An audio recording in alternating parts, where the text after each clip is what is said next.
Hello student and welcome to Bharat Group of School and Junior College.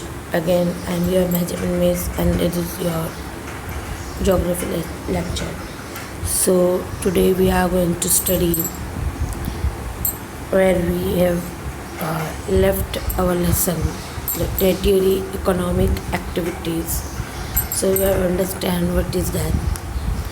Tertiary economic activities where the raw material or the finished material, the raw material reaches to the factories. In secondary occupation that it reaches to the market. The market includes in tertiary activity.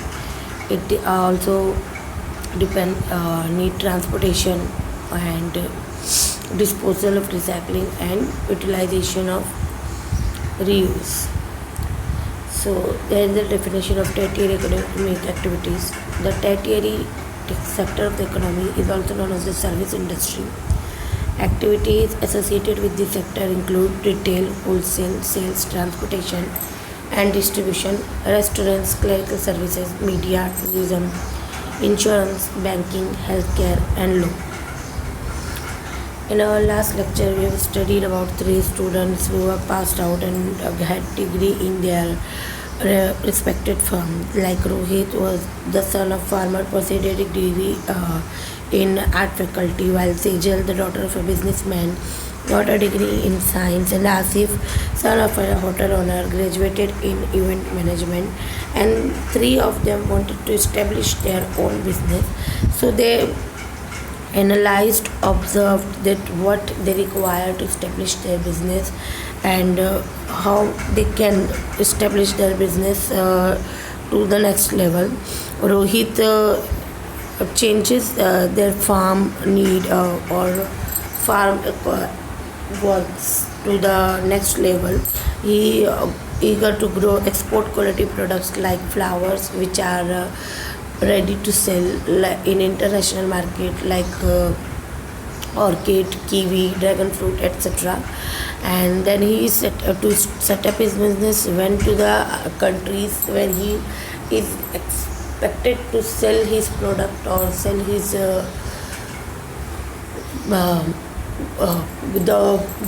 the product which he is going to grow, and then he visits there and take franchises and he began his business. Sejal, the daughter of businessman, she observes and understands that the toothpaste is oral care products are daily needs of people. So she invested her business in daily care like toothpaste, and for that she studied what kind of activities and what kind of help she needed. She needed plot, huge with machineries and labor as well. Asif is a hotel owner's son and he is graduated in event management. So to establish his business, he needs services from and labor from different associations like caterer service, bands and music and chairs, tables, whichever he needed to set up his business. And he also need various kind of permissions from competent authorities, etc.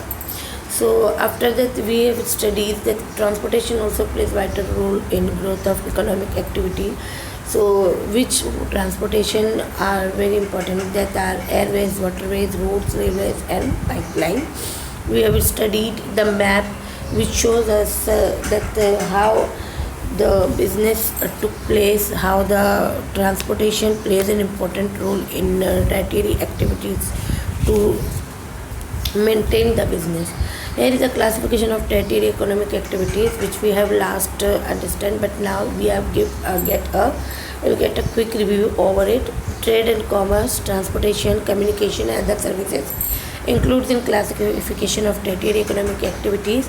And trade and commerce have wholesale trade and retail trade, while wholesale trade have urban wholesale market and rural wholesale market, and retail trade have rural and urban. And rural have periodic market, stores, street peddling, public distribution system, while urban more further distribute in chain stores, shops, malls, public distribution system.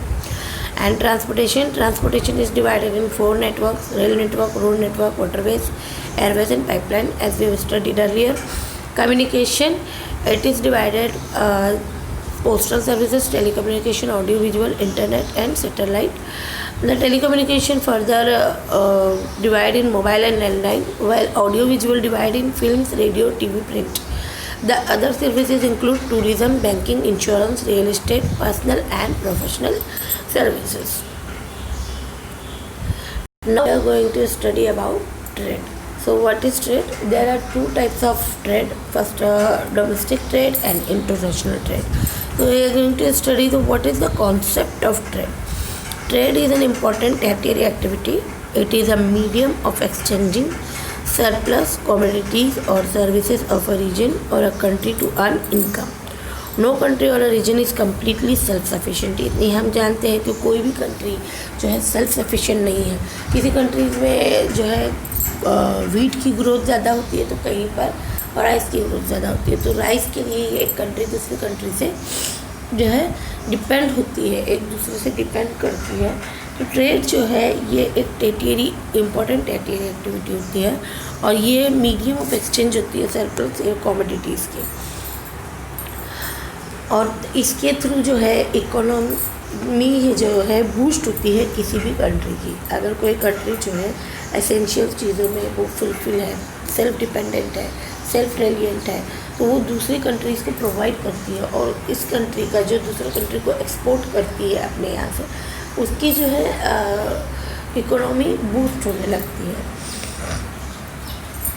The large scale production of various consumable articles in certain areas can promote trade.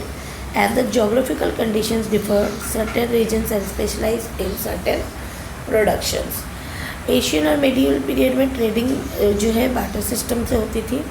Barter method में goods या services के बदले goods ही लिए जाते थे, directly exchange for other goods और services without using medium of exchange such as money. हम आज जो ट्रेड करते हैं इसमें हम एक मीडियम यूज़ करते हैं, वो होता है मनी, जबकि पहले ऐसा नहीं होता था बार्टर सिस्टम में. But may be multilateral, it is usually bilateral but may be multilateral. Barter usually replace money as the method of exchange in time of monetary crisis.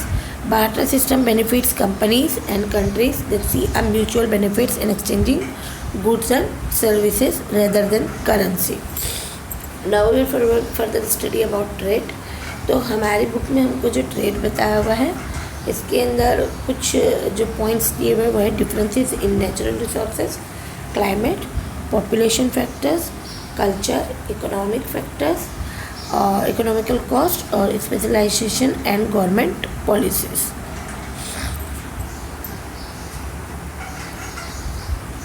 Going ahead, यहाँ पर आपको ट्राई दिस दिया हुआ है trade का. तो यहाँ पर कुछ क्वेश्चंस आपको दिए हुए हैं. First of all A B C आपको 3 कंडीशंस दी हुई है.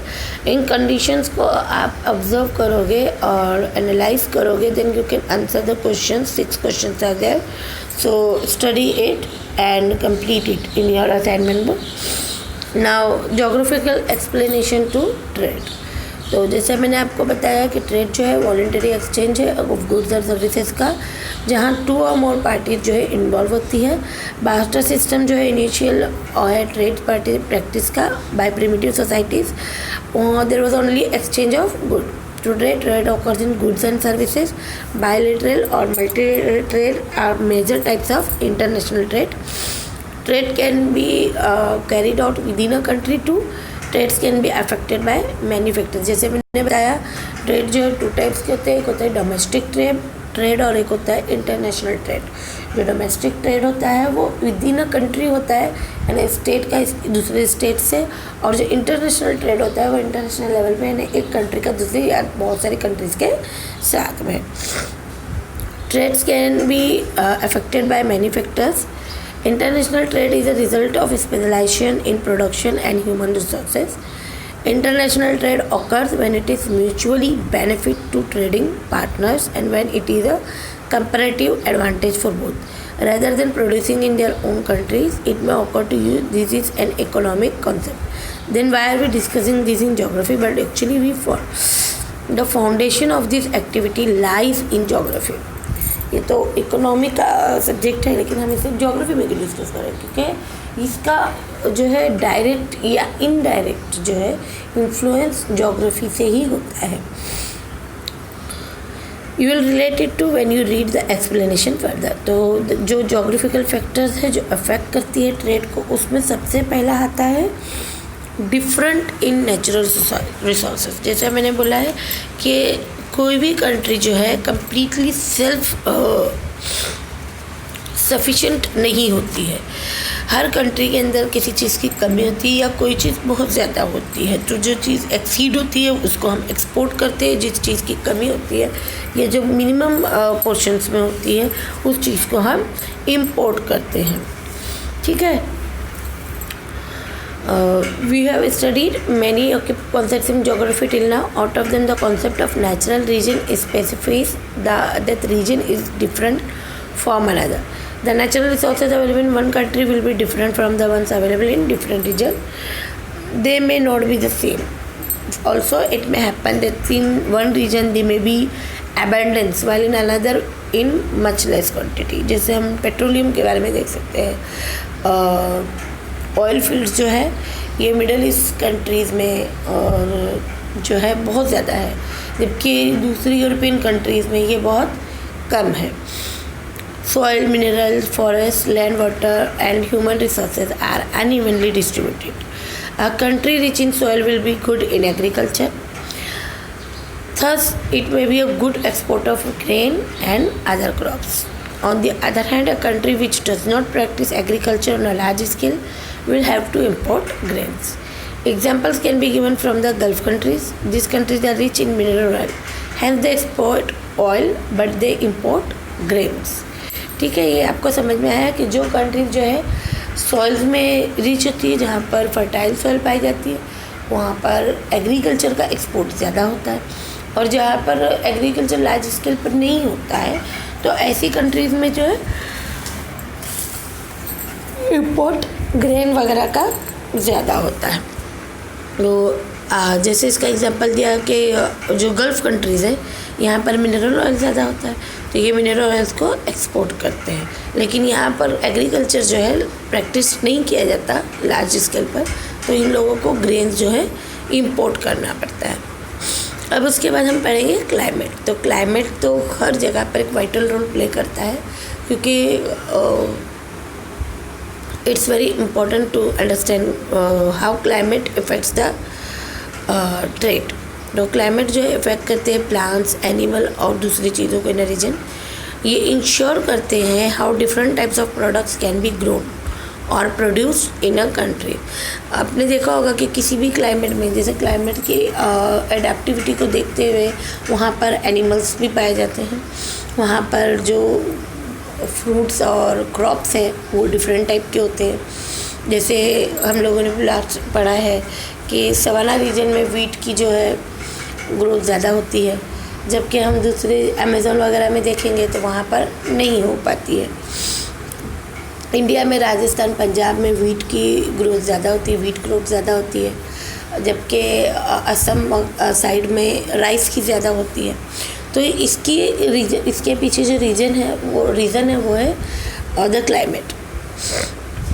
Countries which are snow covered for a major part of the year export meat and woolen products. On the other hand, tropical countries produce and export bananas, rice, cocoa, tea and coffee.